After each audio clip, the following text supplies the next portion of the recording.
Hello students, this is Shweta Roy. This video is for chapter 2 part 1 geography interior of the earth. So in this chapter we are going to learn the topic interior of the earth. It has the subtopics crust, mantle, core. Then we have the topic usefulness of the different layers of the earth. So here we have the first topic interior of the earth. We have three different layers of earth, that is crust, mantle and core. In the picture you can see the brown portion, the upper brown portion is the crust. The yellow portion is mantle and core is divided into two parts. The orange portion is the outer core and the inner one is the inner core. Now we will learn about them one by one. So here we will start with the crust. It is the uppermost solid and thin layer of earth. It consists of continents and ocean basins. On the continents, its thickness is about 35 km, while it is 5 km on the oceanic floor. The average density of crust is about 2.7 gram per cubic centimeter. The crust makes only 0.5% of the volume of earth. Although the crust is made of many elements such as oxygen, sulfur, sodium, etc. Yet silica and alumina are the major elements of the continental crust. Thus it is also called Sial. Here Si stands for silica and Al stands for alumina. Now on the oceanic crust mainly consists of silica and magnesium. So it is called Sima. Here Si stands for silica and Ma stands for magnesium. So the continental crust is made of Sial and it is silica and alumina, and oceanic crust that is of silica and magnesium and called Sima. Next we have mantle. So it is the middle layer of the earth. It lies between the crust and the core. It extends up to a depth of 2900 km below the crust. Its density varies from 3.5 to 5.5 gram per cubic centimeter. Now mantle consists of 16% of the volume of the earth. It is made up of heavy elements like basalt, granite, sodium, magnesium, sulfur, etc. But the main element of mantle are silicon and magnesium, same as the oceanic crust, and it is also called Sima. So here also the Si stands for silica and Ma stands for magnesium. So oceanic crust and mantle both are made of silica and magnesium and called Sima. Here we have the picture of Sial and Sima. And we can better understand the structure of Sial and Sima with this picture. So here you can see the white portion, which is continental crust. It has the major elements as silica and alumina, and thus it is called Sial. Now you can go to oceanic crust in blue color, and the oceanic crust or the mantle that has the major element as silica and magnesium. Both oceanic crust and mantle both has the major element as silica and magnesium, and thus called Sima. So you can understand this with this picture. Next we have core, and it is the innermost layer of the earth. It extends from 2900 km to about 6400 km below the crust. The density of core varies from 9.9 to 13 gram per cubic centimeter. It consists of about 83% of the volume of the earth. Its radius is about 3500 km. It is mainly made up of nickel and iron, and therefore it is also known as Nife.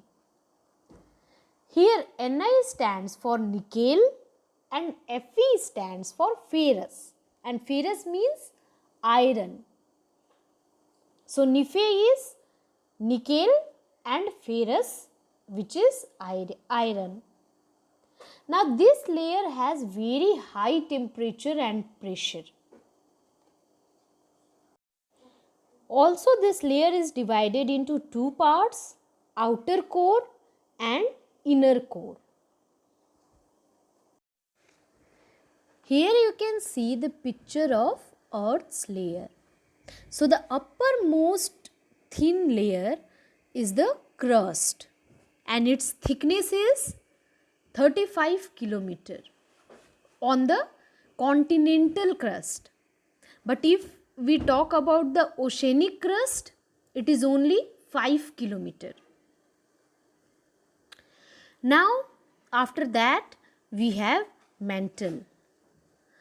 Now it extends up to 2900 km.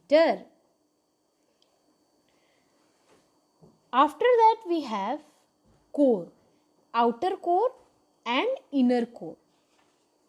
So that core extends from 2900 km to 6400 km.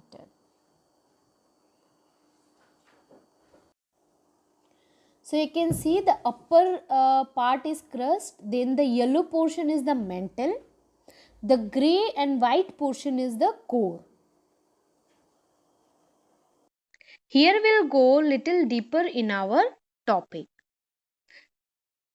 So here you have the layers of earth, and you have crust, and crust is the outermost solid part of the earth. It is brittle in nature because during an earthquake, it is the crust that breaks easily, causing a fault. The more and more the density of the material increases as we go more and more deep. So materials available in the crust level have low density. The thickness of crust varies under the oceanic and the continental area. So the mean thickness of the oceanic crust is 5 km, and the continental crust is about 35 kilometers.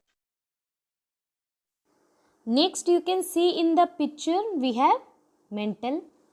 The second layer, right from the end of the crust and the beginning of the outer core, it is 2900 kilometer deep, and that is divided into two parts, upper mantle, and upper mantle is also called asthenophorus, and upper mantle and crust together called the lithosphere. So the upper mantle is asthenosphere, and the crust and upper mantle together it is called lithosphere. So astheno means weak, and due to this weakness the magma finds way to surface during volcanic eruption. Now thickness of the lithosphere is 200 kilometer. That is the crust and upper mantle together. Now look at this picture. In this, the lower mantle is there, and this layer is also responsible for all of Earth's volcanic and seismic activity, because 2900 kilometer thickness is pretty spacious area for the formation of such natural catastrophe. Because after some laboratory test, it has been found that temperature under 100 to 200 kilometer of Earth surface is very high. Then the rocks are in molten state. Now here in the picture you can see core, and it is the immediate next layer of the mantle part of the Earth. Now density of the materials in this layer is 3500 kilometer and divided into two parts. Outer core. Now this part is generally in liquid state. The outer core is in liquid state. The depth is 2300 kilometer and it consists of nickel and iron, that is ferrous. So it is called Nephi. Now the highest temperature in this layer is around 4000 to 5000 degrees Celsius. Now here you can see inner core. This part is generally in solid state. The depth is 1200 kilometer and consists of ferrous, that is iron. Mainly it is ferrous. The temperature goes to 5000 to 7000 degrees Celsius. So you can understand that how hot the core is. Now this picture is the overall review of whatever we read till now. Crust, upper mantle, lower mantle, outer core, inner core. In this outer core is the liquid state, inner core is in solid state. Also, when it is deeper, the density is higher. The outer core is having the major elements as nickel and iron, that is nickel and ferrous, and called Nephi. The inner core is having the major element as Nephi. Now also you can see the lithosphere is crust and upper mantle together. Then you can see the volcanic eruption and these kind of activities take part in the lower mantle area.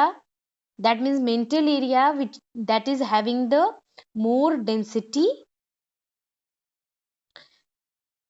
and the crust is also called asthenophorus, as astheno means weak, and the magma finds the way to the surface because of the weakness of crust during the volcanic eruption.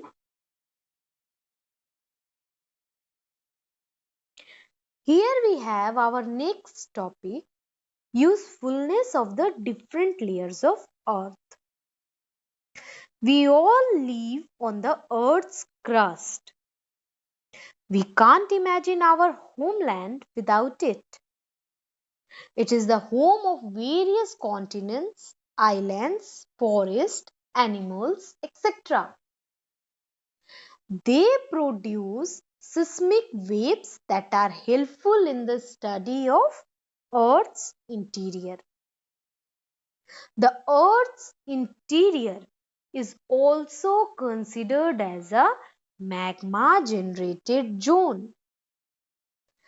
When the magma comes out on the Earth's surface and cools down, it provides a huge variety of rocks like igneous, sedimentary, and metamorphic rocks. In addition, the Earth's interior is rich in a variety of minerals. In book we have a section that is Do You Know? And in that we have some additional information regarding our Earth's layer. So in that we have Mohorovičić discontinuity and Gutenberg discontinuity. So in the first one, it is a layer found in semi-molten state between crust and mantle. It is named after the famous geologist Mohorovičić. So in the picture you can see the brown portion is crust and the green portion is mantle, and in between you have a white border, that is the semi-molten state Mohorovičić discontinuity. The second one you can see Gutenberg discontinuity, and it separates mantle and core. This is named after the world's famous seismologist Gutenberg. So here we have one more picture, and you can see the upper portion is crust and you have the black border which is separating crust and mantle, and that is Mohorovičić discontinuity, and the black portion, black border which is separating mantle and core, that is Gutenberg discontinuity. Here you have the picture of geologist Mohorovičić, which is the uppermost picture, and the lower picture that is of seismologist Gutenberg's picture. I hope you all understood all the topics taught in this video. I have some quotes here for you. Be humble, be teachable, and always keep learning. And change is the end result of all true learning. So, what change have you made today with this video? Thank you, students.